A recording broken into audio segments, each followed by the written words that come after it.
أعوذ بالله من الشيطان الرجيم. بسم الله الرحمن الرحيم.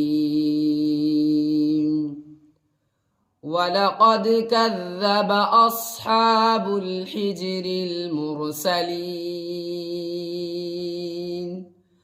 وآتيناهم آياتنا فكانوا عنها معرضين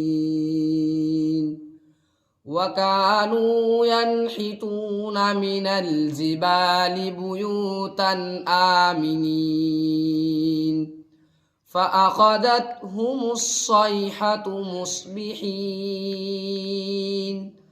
فما أغنى عنهم ما كانوا يكسبون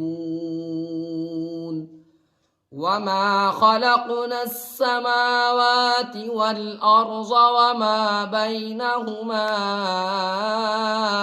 إلا بالحق وإن الساعة لآتية فاصفح الصفح الجميل. صدق الله العظيم.